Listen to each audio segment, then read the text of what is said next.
Welcome back to the Stratosphere, and today we're going to be looking at what should go here. Well, obviously you can see what I think, but that may not be an option anymore for anyone in the USA.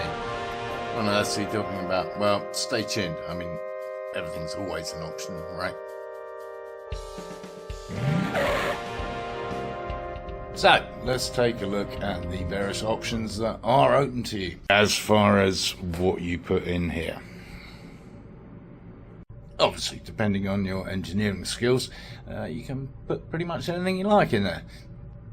I guess you could even go EV, but that really would be sacrilege.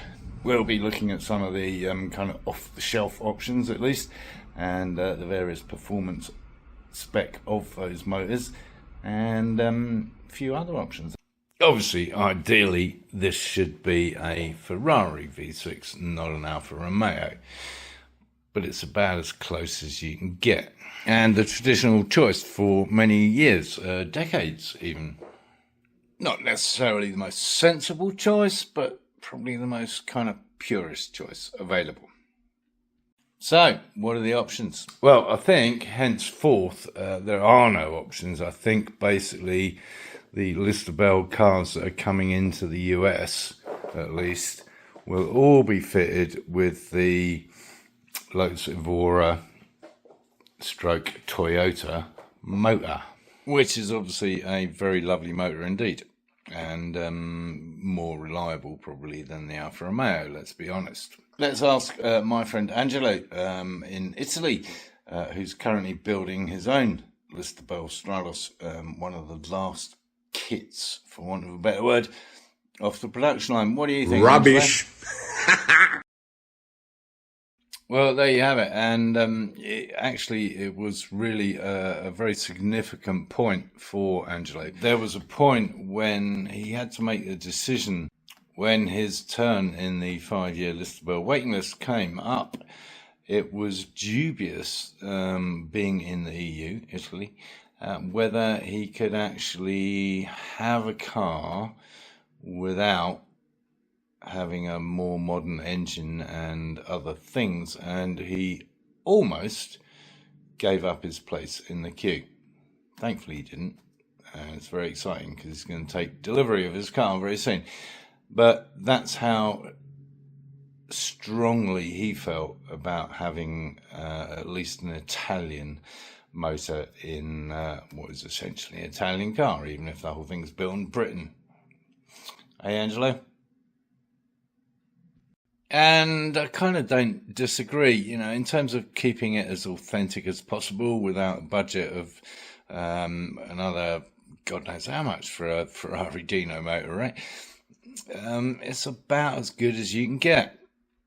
Yes, the Evora motor probably has, I don't know, twice the horsepower. I don't know. Well, actually, that's a lie. I do know it because I did some research for this video.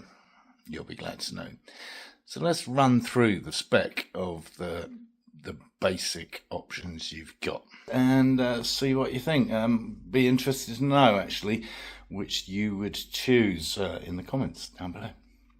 If your budget is endless and you want to go totally original, then if you can find one, this is what the original motor looked like. By the way, I do know that IDR were rebuilding one a while back now. I don't know if they've still got it. You could always ask. It was a relatively modest 2.4 litre motor, V6, 24 valve, putting out in road form just under 200, and in race form anything up to 250 plus brake horsepower. And that's why the Alfa motor is somewhat similar, albeit a 3 litre. It's available in 12 valve or 24, putting out roughly the same kind of horsepower. Which is why people like myself and Angelo prefer this more sympathetic option. And then there's the Lotus motor, or Toyota motor, 3.5, a supercharged V6, 24 valve, obviously, and putting out a whopping 400 horsepower. which should be exciting, if nothing else. Yeah, I mean, pretty much twice the horsepower. Probably a little unnecessary, and probably a lot of fun, and maybe quite a handful. And then there's my good friend Captain Slowsworth, who decided to mix it up a little bit. His is not a Lister belt, it's a Hawk, or actually a Transformer as they were back in the day. Yeah, quite an old car, effectively. And he's decided to put in a Ferrari motor, but not a V6.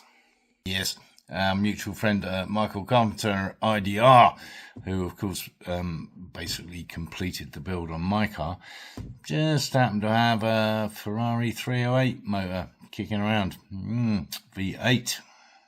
And that is what is already installed in Captain Slowsworth's Lancia Stratos Replica.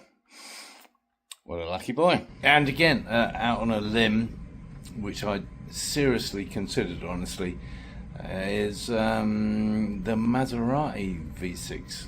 Yes, as you may know, my wife owned a Maserati Ghibli 2014, I think it was. Anyway, it kind of expired, and it was kind of tempting to take that motor and put it in the back of the Stratos, because it was a V6 Ferrari at the end of the day. Michael said it was totally possible, and I believe him, with or without the bi-turbos. Could have been fun, didn't do it. Might still do it, you never know. So, which is it for you? Modern reliability and power, or traditional Italian? Let me know in the comments down there, and subscribe while you're down there. Yes, and of course give the video the thumbs up, and encourage others to watch my lunacy.